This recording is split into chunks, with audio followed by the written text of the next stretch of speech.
அரசியல் களத்திற்கு அன்புடன் வரவேற்கிறோம். நாம் இப்போது பேட்டி காண இருப்பது யார் என்று சொன்னால், விடுதலை சிறுத்தைகள் கட்சியுடைய முன்னாள் மாவட்ட செயலாளரும் இன்று மண்டல துணை செயலாளராக தனது களப்பணியிலே தலைவரின் அன்பான தம்பியாக சிறப்பாக செயல்பட்டுக் கொண்டிருக்கக்கூடிய வழக்கறிஞர் செய்யூர் தா. பொன்னிவளவன் அண்ணன் அவர்கள். அண்ணா வணக்கம். இன்று ஜனநாயகன் படம் சொல்லிட்டு ஒன்னு ரிலீஸ் ஆகுது. நிறைய பேர் நினைச்சிட்டு இருக்கோம் ஜனநாயகம் அப்படின்னு நினைச்சிட்டு இருக்காங்க படத்தை. ஜனநாயகன் என்ற படம் இன்னைக்கு விஜயோடதுன்னா இன்னைக்கு ரிலீஸ் ஆகிற மாதிரி ஒரு சுச்சுவேஷன் இருந்தது. நாளை ரிலீஸ் ஆகிற மாதிரி ஒரு ஆர்டர் வர மாதிரி இருந்தது. ஆனா கோர்ட்ல ஒரு ஆர்டர் போட்டும் மேல்முறையீடு போயிருக்குதா சொல்றாங்க. இந்த ஜனநாயகன் படத்தை தடை செய்வது அவசியமா இல்லை அனாவசியமான்றது உங்களுடைய பார்வையில் என்னன்னு? திரைத்துறை பொறுத்த வரைக்கும் ஒரு படத்தை எடுத்து அதை முடிச்சு அதை ரிலீஸ் கொண்டு வரதுக்கு எவ்வளவு கஷ்டன்றது எல்லாருக்குமே தெரியும். ஒரு தயாரிப்பாளரா அவர் வட்டிக்கு வாங்கி அந்த வட்டியை குறிப்பிட்ட காலக்கெடுவுக்குள்ள அந்த படத்தை முடிச்சு அதை ரிலீஸ் கொண்டு வந்து அதன் பிறகு அவர் படுற கஷ்டம் என்னன்னு ஒவ்வொரு சாதாரண குடிமக்களுக்கும் தெரியும். ஒரு திரைத்துறையில ஒரு படத்தை ரிலீஸ் செய்வதற்கே இவ்வளவு போராட்டம்னா, இது நான் நீதித்துறை மதிக்கிறோம், நீதித்துறை உத்தரவுகளை நாங்கள் மதிக்கிறோம். ஆனால் யார் அழுத்தத்தால் தணிக்கைத்துறை இது போன்று அவசரமாக வழக்கை போடுவதும் அவசரமாக மேல்முறையீடு செய்வதும் ஒரு படத்தை உங்களுக்குள் ரிலீஸ் செய்தால்தான் அவர் ஒரு பெரிய ஒரு முதலீடை ஒரு தயாரிப்பாளர் அதில் போட்டு செலவு பண்ணியிருக்காரு. அது இது போல பண்டிகை காலங்களில் அந்த படத்தை ஒரு பெரிய பட்ஜெட் படத்தெல்லாம் ரிலீஸ் பண்ணாதான் குறிப்பிட்ட தொடர்ந்து 10 நாள் அந்த ஒரு வாரத்துக்குள்ள ஒரு குறிப்பிட்ட தொகையை எடுத்து அது அவங்களால அதை சரி செய்ய முடியும். அப்படிப்பட்ட ஒரு சூழ்நிலையில இது போன்று இவர்கள் படத்தை வெளிவராமல் தடுப்பதற்காக பல யுக்திகளை தணிக்கைத்துறையோடு பாஜக கூட்டு சேர்ந்து செயல்படுகிறதா என்ற ஒரு சந்தேகத்தை கண்டிப்பாக எழுப்புகின்றது. இது மக்கள் அன்றாடம் எப்படி நாம் ஒரு பல வேலைகளை நாம் செய்து கொண்டிருக்கிறோம், அதுபோன்று திரைத்துறையும் ஒரு பொழுதுபோக்கான அம்சமாக அன்றாடம் பயன்படுத்தக்கூடிய அன்றாடம் பார்க்கக்கூடிய ஒரு நிகழ்வாக வீட்டிலே டிவிலையோ தியேட்டர்லயே போய் படம் பார்க்குறாங்க. அவங்களுக்கு ஒரு மன சந்தோஷத்தை மன திருப்தியை தருது. காமெடியான படங்களும் சொல்லலாம், கருத்து நிறைந்த படங்களும் நிறைய இருக்கு. அது போன்ற ஒரு திரைத்துறை படத்தை ஒரு எதற்காக இது போன்று செய்கிறார்கள் என்று தெரியல.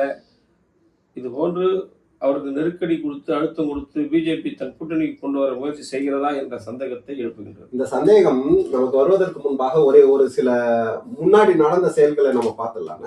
ஏன்னா இதற்கு முன்பாக அரசியல் கட்சியின் தலைவர்கள் பலர் மீது ஆயிரக்கணக்கான கோடி ரூபாய் ஊழல் குற்றச்சாட்டுகள் வைப்பார்கள் பாஜகவினர். நீங்க பாத்தீங்கன்னா மத்திய பிரதேசத்துல கூட இது நடந்திருக்கும், நிறைய இடங்கள்ல நடந்திருக்கும், மகாராஷ்டிரால நடந்திருக்கும்.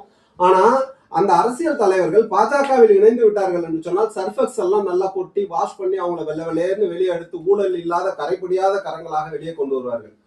ஆனா அவர்கள் பாஜகவில் சேர்ந்தார்கள் என்று சொன்னால் எந்த தவறுகள் அனைத்தும் சரியாக மாற்றப்படும். இது மாதிரி விஜய் தவறு செய்தார் என்று ஒரு குற்றச்சாட்டை சுமத்தி இந்த ஏதோ எம்ப்ளம், அதாவது ஆர்மியில பயன்படுத்தக்கூடிய அந்த எம்ப்ளம் இருக்கு இல்லைங்களா, ஆர்மியோட எம்ப்ளம் இருக்கு, குறியீடு இருக்கு, அந்த குறியீடு பயன்படுத்தினார்கள் என்று சொல்லி இந்த 5 நபர்கள்ல ஒருவர் தான் மேல்முறையீடு போறார் அப்படின்னு பார்த்தோம்னா இந்த 4 பேர் இதை அக்செப்ட் பண்ணிக்கிறாங்க.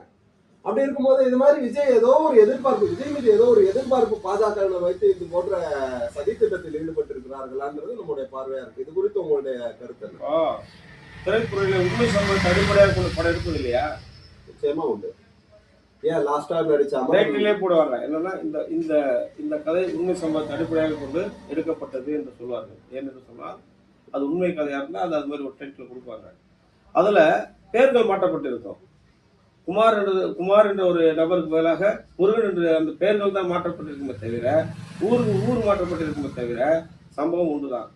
சில படத்திற்காக சில கதை அந்த நீளத்திற்காக கற்பனையாக சில கதாபாத்திரங்களை நோய்த்திருப்பார்களை சொல்லலாம், நிறைய படங்கள் சொல்லலாம், படங்கள்லாம் உண்மை சம்பவத்தை அடிப்படையாக எடுக்கப்பட்ட படங்கள். அதில் அவங்க சொல்ற குற்றச்சாட்டு நியாயம் தானா என்பதை பார்க்க வேண்டும்.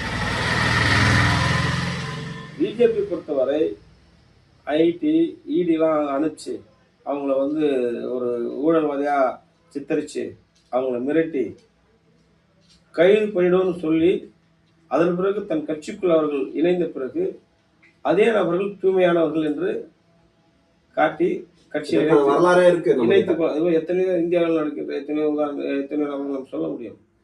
பிஜேபி அஜெண்டாவே காங்கிரஸ் இல்லாத ஒரு நாட்டை, இந்திய தேசத்தை உருவாக்க வேண்டும் என்று அவர்கள் செயல்பட்டு கொண்டிருக்கின்றார்கள். அது மகத்தான மக்கள் தலைவர் பேச்சு தமிழ் இருக்கும் வரை, இந்தியா கூட்டணியில் எங்கள் தலைவர் அங்கம் வகிக்கும் வரை அது ஒருபோதும் நடக்காது, நடக்க மாட்டோம்.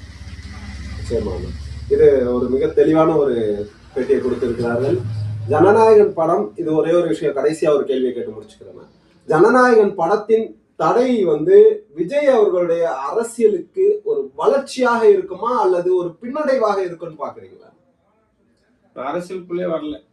இது படம் என்பது அவர் வளர்ச்சியா போறாரா, அது பின்னடைவே போறாரா, இந்த சப்ஜெக்டுக்கு நான் வரல. பொதுவாகவே கலைத்துறை என்பது பொதுமக்கள் விரும்பக்கூடிய ஒரு துறை. பல ஆயிரம் கோடிகளை கொட்டி படம் எடுக்கிறான். அவருக்கு மன உளைச்சலுக்கு ஆளாக்கி அவர்களை கடன்காரனாக தவிக்க விடுவதுதான் பிஜேபி வேலையாக இருந்தால் அது தவறு என்பதை தான் இங்கே நான் சொல்லி. தெளிவான ஒரு கருத்து. இந்த படத்திற்கு பல ஆயிரம் நபர்கள் உழைத்திருக்கிறார்கள். அனைவருடைய உழைப்பும் வீணாவது போன்று இருக்கிறது என்பதுதான் நிதர்சனமான உண்மை.